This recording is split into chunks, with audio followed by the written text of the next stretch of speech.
Unified 911, anong matutulong namin sa'yo? Anya ti may tulong mi ken kapo. Anong may tatabang ko sa Unsay imo? akong ikatabang nimo? Ngini makadabang na misal ka no. Sa anumang wika o dialekto, may tulong na darating sa iyo.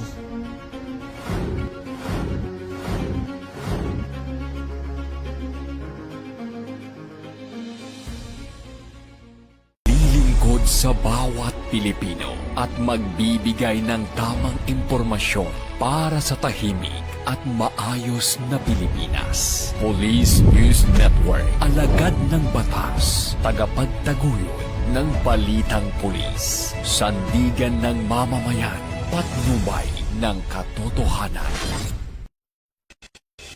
La Campo Crame, maghahatid ng pinakahuling kaganapan at nagbabagang balita. Ito ang PNN Police News Network. At ngayon, ang inyong mga tagapagbalita. Magandang hapon, Bagong Pilipinas. Ako ang inyong alagad ng batas, tagataguyod ng Balitang Pulis, Patrolwoman Melin Loquias mula sa Eastern Police District. Maghatid sa inyo ng tamang balita, kwento ng pulis at serbisyo para sa mamamayan. At ito ang PNP News Online. Ang pangunahing balita ng Police News Network, alagad ng batas, tagataguyod ng Balitang Pulis.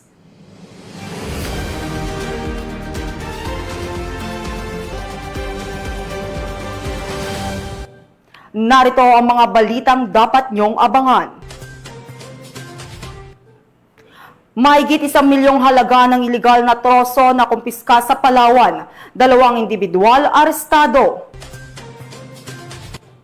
Lalaki patay sa pamamaril sa Maguindanao del Norte.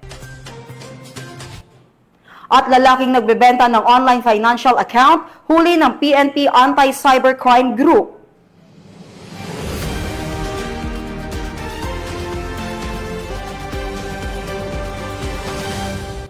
Narito ang mga balitang hatid ng ating PNN correspondents mula sa iba't ibang panig ng bansa.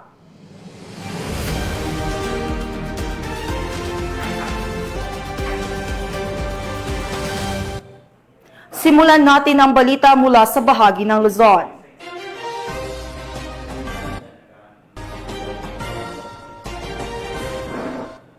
Arestado ang isang lalaki sa Ermita, Manila matapos mahuli ng mga operatiba ng Manila District Anti-Cybercrime Team sa iligal na pagbebenta ng mga online financial account sa social media. Nakibalita dyan si Patrolwoman Mary Grace Artizuela. Sa pamamagitan ng isinagawang cyber patrolling ng mga tauhan ng Manila District Anti-Cybercrime Team, natukoy ang iligal na aktibidad ng suspect matapos itong mag-alok ng financial account sa halagang 6,000 piso sa pamamagitan ng social media. Agad na nakipag-ugnayan ang mga otoridad sa suspect at nakipagkasundo para sa isang meet-up sa Ermita, Manila. Sa isinagawang entrapment operation, nahuli ang suspect matapos mapatunayan na aktibo at tunay ang mga ibinebentang financial accounts na labag sa umiiral na batas.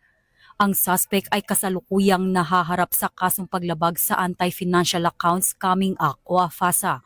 Nasa kustodiya na ngayon ng MDAC ang suspect, kabilang ang mga nakumpiskang ebidensya para sa komprehensibong dokumentasyon at tamang disposisyon ng kaso. Ito po mga bagay po na ito ay bagay labag po at pinagbabawal ng batas at may mga karampatang parusa para po dito. NBI po ng PNP-ACD, ang Manila District Anti-Cybercrime Team ay nagbibigay po ng babala at para po hindi na po maulit itong pangyayari na ito sa ibang tao at maging mapag-obserba po tayo sa ating mga ginagawa para po sa ating kaligtasan. Yun lamang po at mag-ingat po tayo palagi. Mula dito sa Campo Crame, ako ang inyong PNN correspondent, Patrolwoman Mary Grace Artizuela, nagbabalita para sa Police News Network, alagad ng batas, tagataguyod ng Balitang Pulis. Maraming salamat, Patrolwoman Artizuela. Mabilis na rumisponde ang mga tauhan ng San Juan City Police Station matapos mabundol ang isang motorsiklo ang isang batang lalaki sa lungsod. Ang detalye ng report mula kay Patrolwoman Jenny May Dolor.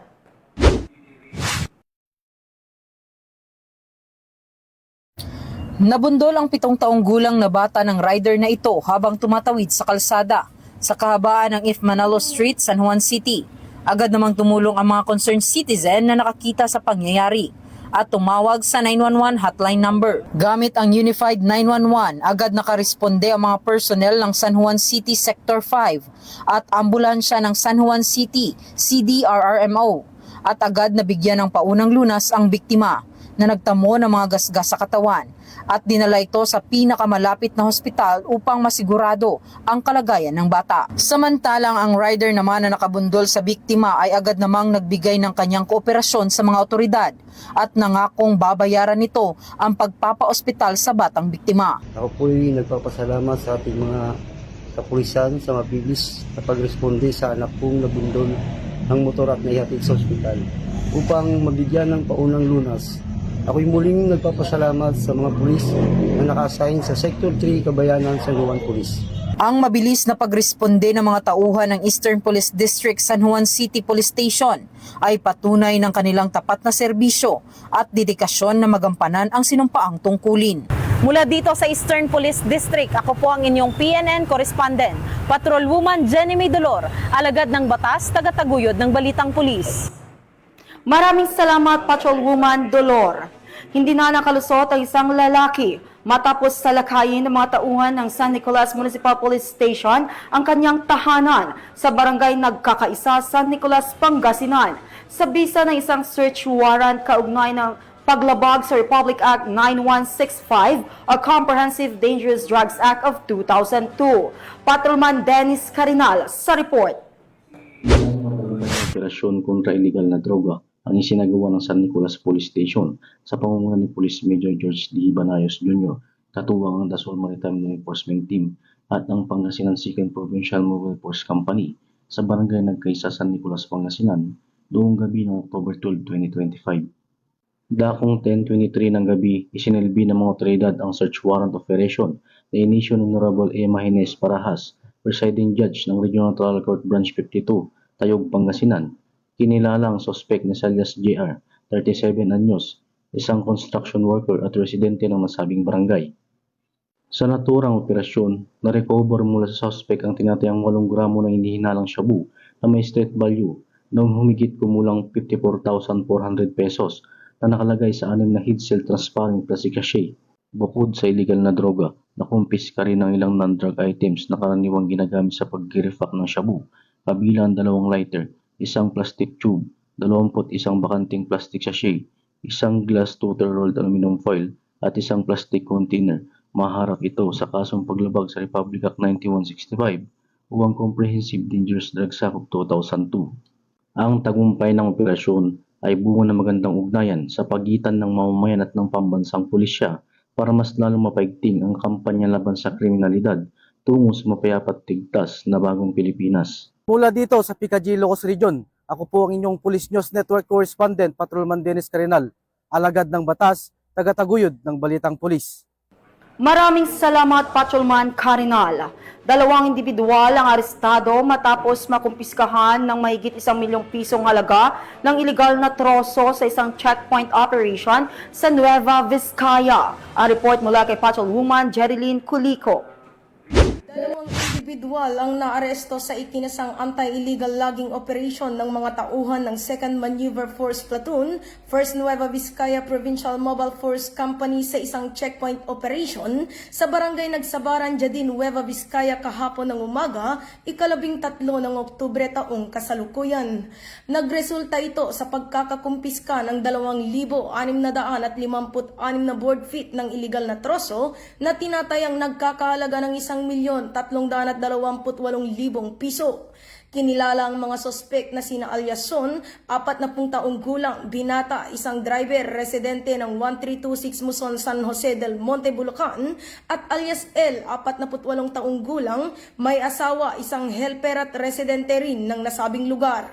Batay sa paunang investigasyon, habang nagsasagawa ng anti-criminality checkpoint ang mga tauhan ng 2nd Mobile Force Platoon, 1st Nueva Vizcaya Provincial Mobile Force Company ay naharang nila ang isang Mitsubishi dropside truck na nakarehistro sa pangalang alias Tonyong at minamaneho ni alias Son. Habang isinasagawa ang karaniwang inspeksyon, napansin ng mga operatiba na may mga nakasalansang troso na nakikita sa bukas na bahagi ng sasakyan. Nang hingan ng dokumento ang driver bilang patunay ng legalidad ng kargamento, nagpresenta ito ng mga papeles, subalit sa verifikasyon ng mga otoridad, lumabas na hindi ito tumutugma sa mga troso at sa sasakyang ginagamit. Dahil dito, agad silang inaresto at ipinauunawa ang kanilang karapatang konstitusyonal alinsunod sa Miranda Doctrine. Sa tulong mula sa Municipal Environment and Natural Resources Office ng nasabing bayan, ay naisagawa ang scaling o pagsukat ng mga nakumpiskang troso. Maharap ang dalawang individual sa kasong paglabag sa PD 705 o anti-illegal logging na ngayon ay nasa kustodiya ng pulisya. Mula dito sa Lambak ng Cagayan, ako ang inyong Police News Network Correspondent, Patrolwoman Jerilyn Colico, alagad ng batas, tagataguyod ng Balitang Pulis. Maraming salamat, Patrolwoman Colico. Matapos ang mabilis na follow-up operation ng Angeles City Police Station, naaresto ang isang lalaki na sangkot umano sa pagnanakaw ng sasakyan at matagumpay na nabawi ang ninakaw na unit. Police Corporal Giselle Rivera sa balita. Arestado ang isang suspect matapos ang ikinasang follow-up operation ng Angeles City PNP na kung saan nabawi ang isang ninakaw na sasakyan sa barangay Malabanya sa Angeles City. Dahil sa mabilis na aksyon ng mga tauhan ng Angeles City PNP ay naaresto ang isang suspect sa pagnanakaw at nabawi ang isang Mitsubishi Mirage na tinangay matapos ang isang break-in. Kinilala ang suspect na si June, 31 anyos, residente ng Mexico, Pampanga. Nasamsam sa kanya ang ninakaw na sasakyan, pati ang ilang personal na gamit ng biktima. Patuloy naman ang isinasagawang manhunt operation upang mahuli ang kanyang mga kasabwat.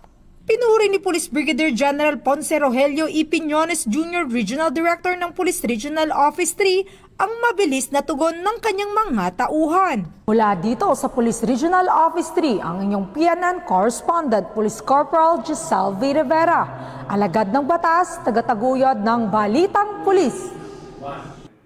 Maraming salamat, Police Corporal Rivera. Nasa kote ng mga operatiba ng Cainta Municipal Police Station ang rank number 4 most wanted person sa bayan ng Cainta na naharap sa kasong murder. Ang report mula kay Patrolwoman Jevi Marie Famoso. Murder, pagpatay.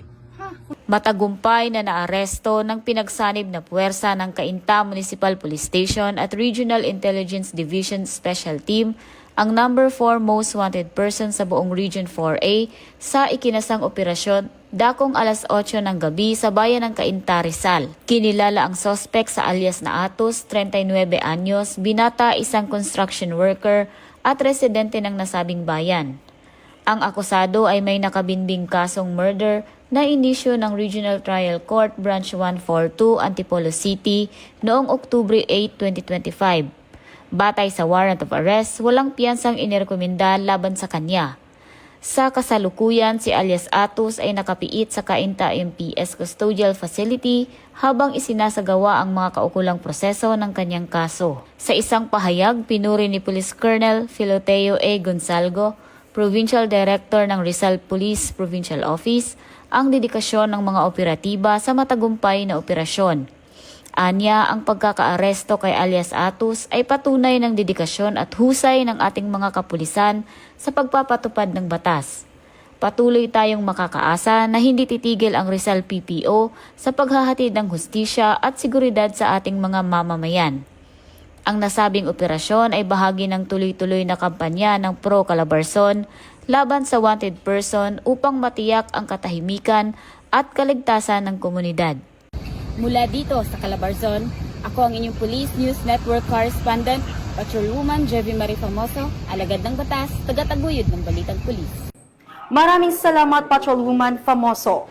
Hindi na nakapalagpa ang 3 lalaki matapos maabutan ng mga operatiba ng Bataraza Municipal Police Station habang nagsusugal sa isang operasyon laban sa illegal gambling sa Barangay Poblasyon, Bataraza, Palawan. Nakatutok dyan si Patrolwoman Abigail Datu. Yan ang aresto ng mga tauhan ng Bataraza Municipal Police Station matapos mahuling aktong nagsusugal gamit ang baraha sa Sitio Marabahay, Barangay Rio Tuba, Bataraza, Palawan, nitong Oktubre taong kasalukuyan. Kinilala ang mga suspect sa mga alias na Boy, Ben at Jake. Ayon sa ulat ng pulisya, nakatanggap sila ng tawag mula sa isang concerned citizen na nag-ulat hingil sa ginagawang pagsusugal sa naturang lugar. Agad na rumesponde ang mga operatiba ng Bataraza Municipal Police Station at inabutan ang 3 lalaki habang abala sa kanilang iligal na aktibidad. Na-recover mula sa mga suspect ang mga baraha at salaping ginamit bilang pusta sa kanilang laro. Sa ngayon, nasa kustodiya na ng Bataraza Municipal Police Station ang mga nasabing individual at inihahanda na ang pagsasampa ng kasong paglabag sa Presidential Decree 1602 o ang batas laban sa iligal na pagsusugal. Patuloy namang pinaalalahanan ng kapulisan ang publiko na makipagtulungan sa mga otoridad sa pamamagitan ng maagap at pag-ulat ng anumang iligal na aktibidad upang mapanatili ang katahimikan at kaayusan ng kanilang komunidad. Mula dito sa Calapan City, Oriental Mindoro, ako po ang inyong Police News Network Correspondent, Patrolwoman Abigail B. Datu, alagad ng batas, tagataguyod ng Balitang Pulis. Maraming salamat, Patrolwoman Datu. Matapos na ang pagtatago ng isang lalaki matapos siyang maaresto ng mga operatiba ng Tiwi Municipal Police Station sa bisa ng ikinasang Manhunt Charlie Operation. Ang suspect ay wanted sa kasong reckless imprudence resulting to homicide. Magbabalita dyan si Police Corporal Dexy Chariz Casasos.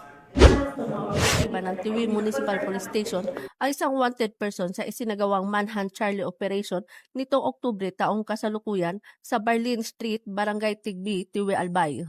Kinilala ang suspect na isang lalaki, 44 taong gulang, tubong Tiwi, Albay, may asawa, high school graduate, at kasalukuyang naninirahan sa Purok Tambulilid, Barangay Nagas, Tiwi, Albay. Ang operasyon ay pinangunahan ng Tiwi Municipal Police Station kasama ang mga intel operatives sa ilalim ng direktiba ni Police Major Christian Ilaw Bruwal, Chief of Police ng nasabing himpilan. Naaresto ang suspect sa bisa ng warrant of arrest na inilabas noong Setyembre 24 taong kasalukuyan sa Municipal Circuit Trial Court, 5th Judicial Region, Tiwi, Malinaw, Tiwi, Albay. Ang nasabing warrant ay kaugnay ng criminal case number T-6144 para sa kasong reckless imprudence resulting in homicide sa ilalim ng Article 365 ng Revised Penal Code na inirekomendang piyansa na halagang 30,000 para sa pansamantalang kalayaan ng akusado. Ang suspect ay nasa kustodiya na ng Tiwi Municipal Police Station para sa kaukulang dokumentasyon at tamang disposisyon. Mula dito sa Bicol Region, ako po ang inyong PNN Correspondent, Police Corporal Dexy Chariz Casasos, alagad ng batas, tagataguyod ng Balitang Pulis. Maraming salamat, Police Corporal Casasos. Formal nang inilunsad ng Police Regional Office Cordillera ang Squadron Project, isang inisyatibong layuning higit pang paigtingin ang kahusayan, disiplina at kalidad ng serbisyo ng kapulisan sa rehiyon. Police Master Sergeant Lenny Valerio sa balita. Alusunod sa paggamit ng enhanced police operations sa ilalim ng PNP sa agenda ng distinguished authority na si Police Lieutenant General Jose Emelencio C. Nartates Jr., opisyal na inulunsad ng Police Regional Office Cordillera Administrative Region of Procar ang Procar Squadron Unit Project nito sa isang seremonya na ginanap sa Masigasig Grandstand Camp Major Badudangwa, Latrio de Benguet nito lamang 13 ng Oktubre taong kasalukuyan. Ang squadron ay nangangahulugang Smart Quadrator Unit para sa advanced na deployment, detection, reconnaissance, observation at network enforcement. Ang inisyatiba ay naglalayon na ma-institutionalize ang paggamit ng remotely piloted aircraft system o RPAS o mga drone sa buong rehiyon ng Cordillera upang higit pang palakasin ang pagpapatupad ng batas, pag-iwas sa krimen, solusyon sa krimen, kaligtasan ng publiko at mga operasyon sa pagtugon sa kalamidad. Bilang bahagi ng programa, ipinakita ng 50 o 50 miyembro ng Procar Squadron na binubuo ng mga pulis mula sa iba't ibang unit ng Procar sa pangunguna ni Police Captain Jason Chingoy F. Rupinta ng Regional Mobile Force Battalion 15 ang kanilang husay sa drone drill na ipinakita ang kanilang kahandaan at kahusayan sa operasyon. Ang seremonya ay dinaluhan din ni Police Brigadier General Rexon D. Dilag, Regional Director ng Procar, kasama si Police Colonel Julio S. Lizardo, Acting Deputy Regional Director for Administrations, at Police Colonel Ledon D. Monte, Acting Deputy Regional Director for Operations, at Police Colonel Proyland B. Lopez, Acting Chief Regional Staff, at iba pang tauhan ng Procar. Sa kanyang mensahe, pinuri ni Police Brigadier General Dilag ang pagsisikap ng mga miyembro ng Procar Squadron Unit ang itinampok na pakinabang ng paggamit ng mga drone na binibigyang diin na ang teknolohiya ay gumaganap ng isang mahalagang papel sa pagpapalakas ng police visibility at operational efficiency sa buong Cordillera. Mula dito sa Riyon ng Cordillera, ako ang inyong PNN correspondent, Police Master Sergeant Lenny Valerio, alagad ng batas, tagataguyod ng Balitang Pulis. Maraming salamat, Police Master Sergeant Valerio. Tunghayan naman natin ang mga balita mula sa bahagi ng Visayas.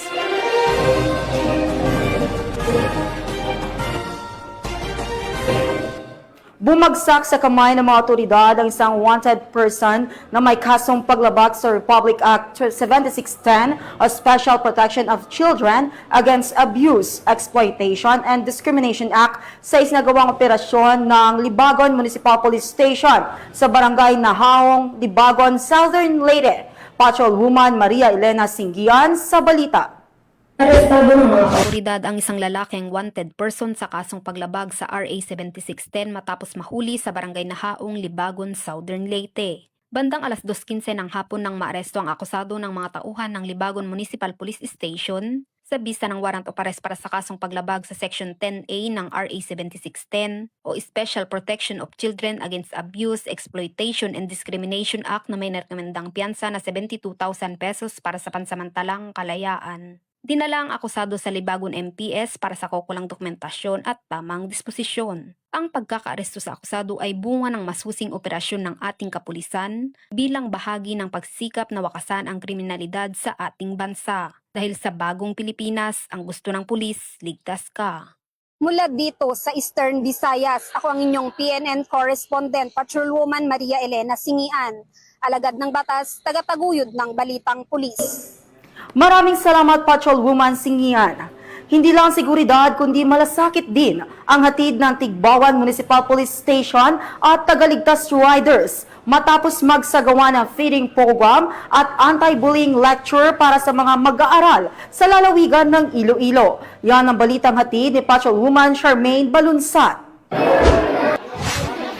Ipinamalas ng Tigbawan Municipal Police Station sa pangunguna ng kanilang officer in charge na si Police Captain Alfred Mansoy ang tunay na diwa ng malasakit at bayanihan sa isinagawang feeding program at anti-bullying lecture para sa 153 mag-aaral ng Lino Flores Elementary School, Sitio Lino Flores, Barangay Bagingin, Tigbawan, Iloilo. Ito lamang ika-13 ng Oktubre taong kasalukuyan. Ang naturang aktibidad ay isinagawa katuwang ang tagapagligtas Rider Philippines Incorporated for Brotherhood, Volunteerism, Charity Rides, Iloilo South Chapter sa pamumuno ni Mr. Roland Roblesa, Pangulo ng nasabing samahan. Pinangunahan naman ni Police Senior Master Sergeant Amy Jerlyn Acevedo ang isang anti-bullying lecture na naglilayong itaas ang kamalayan ng mga kabataan sa masasamang epekto ng bullying. Layunin ng aktibidad na magatid ng tulong sa mga mag-aaral kasabay ng pagpapalaganap ng mabuting asal at malasakit sa kapwa. Thank you sa aton nga Tigbawan PNP, Tigbawan Police Station sa pagkandak man sang ila nga symposium about bullying. Ang amon nga learners ra ko gid naman-an regarding sa bullying, ang nakabulig gid ang ila nga talk diri sa amon nga eskwelahan. Nagapasalamat gid kami sa aton nga tagaligtas riders kay sila nagkandak sang feeding program kag ang ilang recipient is ang Lino Flores Elementary School. As school head, we are very thankful kag kami gid ang ilang napili nga mangin recipient. Thank you so much for this opportunity. Ang ganitong mga inisyatibo ay patunay ng patuloy na pakikipag-ugnayan ng kapulisan sa komunidad upang mapalaganap ang kultura ng malasakit at pagkakaisa para sa mas ligtas at maunlad na kinabukasan ng bawat kabataan alinsunod sa isinusulong ng Philippine National Police na bagong PNP para sa bagong Pilipinas, serbisyong mabilis, tapat at nararamdaman. Mula dito sa Western Visayas, ako ang inyong Police News Network correspondent, Patrolwoman Charmaine Balunsat, alagad ng batas, tagataguyod ng Balitang Pulis. Maraming salamat, Patrolwoman Balunsat. Ipinamalas ng mga tauhan ng Inabanga Municipal Police Station, katuwang ang Regional Police Community Affairs and Development Unit 7, ang kanilang malasakit sa kabataan sa pamamagitan ng matagumpay na school visitation at pamamahagi ng IEC materials sa Dagnawan High School sa bayan ng Inabanga, Bohol. Patrolwoman Nikia Caniedo sa ulat. Andito tayo sa Dagnawan, Inabanga High School kung saan ay kasalukuyang isinasagawa ang makabuluhang pagtitipon na inorganisa ng Inabanga Municipal Police Station, ang anti-bullying tips at ang cyber safety tips. Matagumpay na isinagawa noong Oktubre 9 taong kasalukuyan, ganap na 3:00 ng hapon ang isang school visitation at IEC distribution sa Dagnawan High School, Barangay Dagnawan, Inabanga, Bohol. Ang aktibidad ay pinangunahan ng mga tauhan mula sa Inabanga Municipal Police Station, katuwang ang mga personnel mula sa Regional Police Community Affairs and Development Unit 7. Layunin ng nasabing gawain na patatagin ang ugnayan ng kapulisan at paaralan sa pagpapalaganap ng kapayapaan at kaayusan, pagtiyak ng isang ligtas na kapaligiran para sa mga mag-aaral at pagpapatibay ng tiwala sa pagitan ng mga guro, kawani at estudyante. Tinalakay sa aktibidad ang mga mahalagang paksa tulad ng anti-illegal drugs awareness, anti-criminality measures, anti-insurgency initiatives, human rights advocacy, National Task Force to End Local Communist Armed Conflict, crime prevention tips at iba pang kaugnay na usapin ukol sa seguridad at kapayapaan.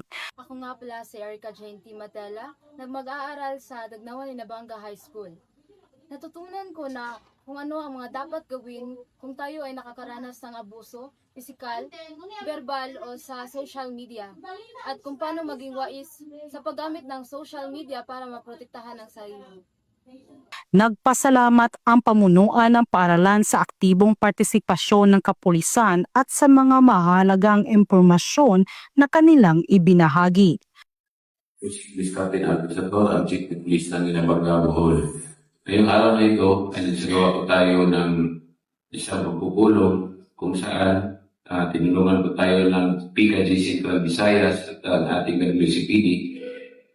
Doon tinalakay nila ang cyberbullying at saka safe spaces. Ito po ay isang programa ng ating kapulisan upang labanan ang pang-abuso sa ating kabataan, lalo na gamit ang social media platform. Yan lang po. Maraming salamat. God bless po sa ating lahat.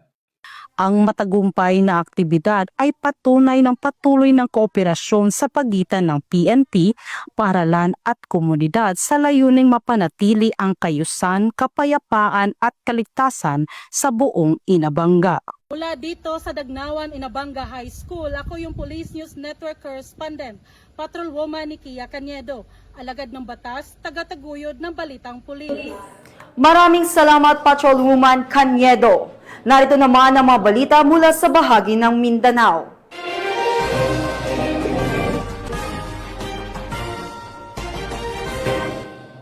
Iniimbestigahan ng mga matanog PNP ang pamamaril sa isang lalaki ng mga hindi pa matukoy na suspect sa Maguindanao del Norte. Alamin ang iba pang impormasyon mula kay Patrolwoman Judy Ann Alibo. Dead on the spot ng lalaki matapos pagbabarilin ng hindi pa nakikilalang mga sospek bandang 7:45 ng gabi, 12 ng Oktubre taong kasalukuyan sa Barangay Bugasan Norte, Matanog, Maguindanao del Norte. Sa report ng PNP, kinilala ang nasawing biktima na si Pau Adam, na sa Tunggulang at residente ng Parang, Maguindanao del Norte. Habang maswerte naman na nakaligtas sa insidente ang kanyang kasamahan, kinilalang si Pangalian Kasimbara. Ayon sa ulat ng mga otoridad, Sakay umano ang mga biktima ng isang payong-payong mula sa Barangay Gadungan parang Maguindanao del Norte, patungo sa ng Barangay Poblacion 1 nang biglang harangin sila ng mga armadong sospek at sa pilitang dinala sa Matanog. Pagdating sa nasabing lugar, dito na pinaputukan ng mga sospek ang mga biktima. Nagtamo ng tama ng bala sa ulo si Adam na nagresulta sa agarang pagkasawi nito habang maswerte namang nakatakas ang kasama nito. Agad rin na nakatakas ang mga sospek matapos ang insidente. Patuloy ang hot pursuit operation ng Matanog Municipal Police Station para matukoy ang pagkakilanlan at maaresto ang mga salarin sa likod ng krimen. Mula rito sa Riyon ng Bangsamoro, ako ang inyong PNN correspondent, Patrolwoman Judy Ann Alibo, alagad ng batas, tagataguyod ng Balitang Pulis. Maraming salamat, Patrolwoman Alibo. Naaresto sa Zamboanga del Sur ang isang lalaki matapos umano'y masangkot sa kaso ng illegal discharge of firearms sa lalawigan. Ang detalye ng report mula kay Patrolwoman Juana Marie Soriano.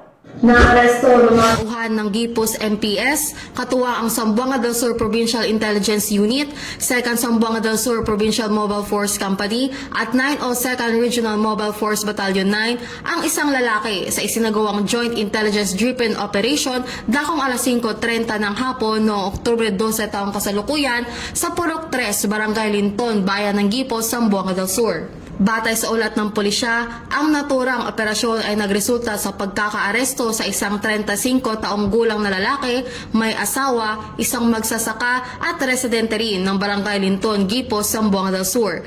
Naaresto siya sa bisa ng warrant of arrest kaugnay sa kasong illegal discharge of firearms through the use of loose firearms sa ilalim ng Section 29 ng Republic Act 10591 o Comprehensive Firearms of Ammunition Regulation Act. Matapos ang pagkakaaresto ay agad dinala ang sospek sa Gipos MPS para sa wastong dokumentasyon at disposisyon. Sa pamamagitan ng ganitong mga operasyon, muling pinatutunayan ng Philippine National Police ang kanilang matatag na paninindigan laban sa kriminalidad at patuloy na pangangalaga sa kaligtasan ng mamamayan. Mula dito sa Zamboanga Peninsula, nagbabalita, ako ang inyong PNN correspondent, Patrolwoman Juana Marie Soriano, alagad ng batas, tagataguyod ng Balitang Pulis. Maraming salamat, Patrolwoman Soriano. Arestado ang mag-ama sa isinagawang drug bypass operation ng PNP sa Cagayan de Oro City, Misamis Oriental. Ang buong detalye mula kay Patrolwoman Rina Celestine Sendrias.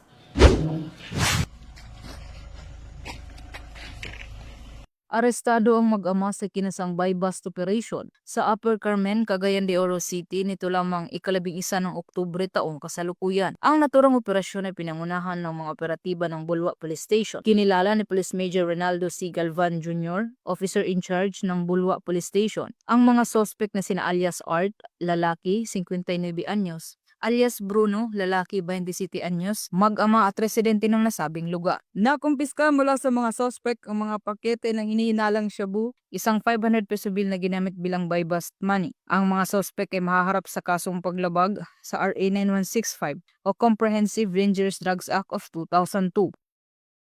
Mula dito sa Police Regional Office 10, ako ang inyong Police News Network correspondent, Patrolwoman Rina Celestine Sendrias, alagad ng batas, tagataguyod ng Balitang Pulis. Maraming salamat, Patrolwoman Sendrias. Walang takas sa isang street-level individual sa isinagawang buy-bust operation sa New Bataan, Davao de Oro. Ang kabuuan ng balita mula kay Patrolwoman Mariel May Donkilab.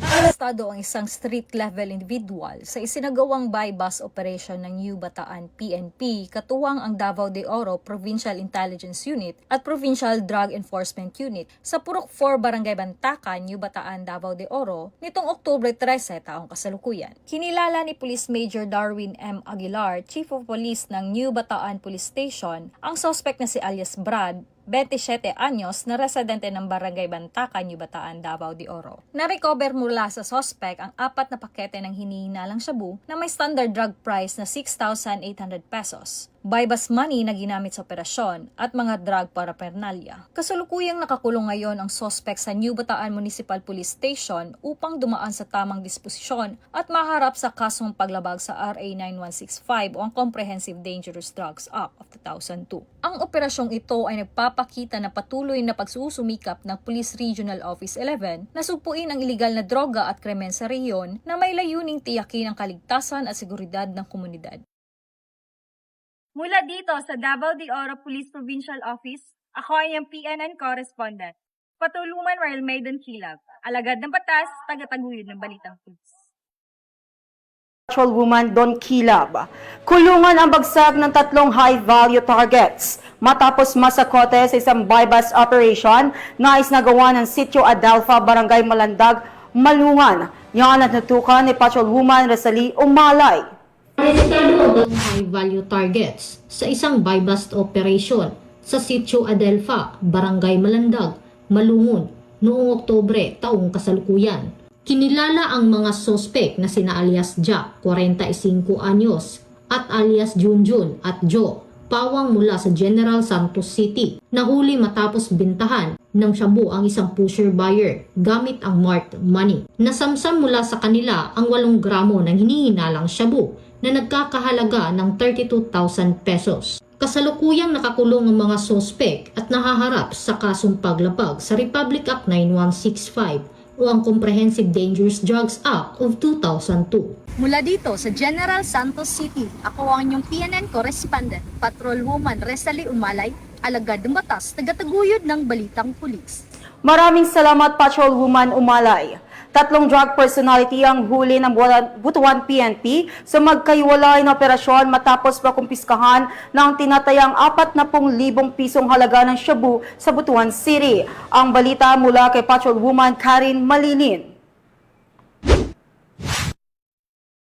Arestado ang 3 drug personality at nasamsam ang kabuuang 40,800 halaga ng droga sa magkahiwalay na operasyon ng Butuan PNP nito lamang ika-13 ng Oktubre taong kasalukuyan. Ang unang operasyon ay sinagawa bandang alas 4:30 ng madaling araw sa Barangay Ignacio na nagresulta sa pagkakaresto ni alias Tata at alias John Ray na kapwa mga street level individual. Kasunod dito, isang operasyon naman ang isinagawa bandang alas 6 ng umaga sa Barangay Maon kung saan naaresto si alias Son, 38 taong gulang, may asawa at driver. Nasamsam mula sa kanya ang 4 na pakete ng hinihinalang shabu na may timbang na 1 gramo at halagang 6,800 pesos. Ang mga sospek ay kasalukuyang nasa kustodiya ng Butuan City Police Office habang inihanda ang mga kasong isasampa laban sa kanila sa ilalim ng Republic Act 9165 o Comprehensive Dangerous Drug Act of 2002. Mula dito sa Police Regional Office 13, ako ang iyong PNN correspondent, Patrolwoman Karen A. Malilin, alagad ng batas, tagataguyod ng balitang pulis. At yan ang mga balitang nakalap ng ating mga PNN correspondents mula Luzon, Visayas at Mindanao. At mga ka-PNN, 72 days na lang, Pasko na! Nawalan ako ng...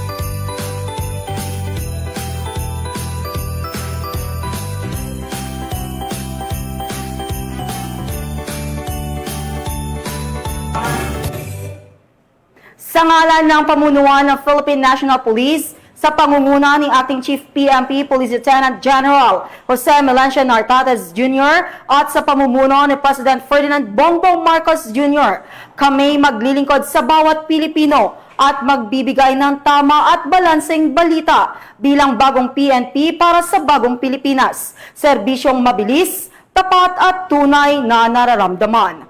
Mula rito sa tanggapan ng tagapag-ugnay ng Pambansang Pulisya, ako ang inyong alagad ng batas, tagataguyod ng Balitang Pulis. Patrolwoman Melin B. Loquias mula sa Eastern Police District. Maghatid ng tamang balita, kwento ng pulis at serbisyo para sa mamamayan. At ito ang PNP News Online, ang pangunahing balita ng Police News Network.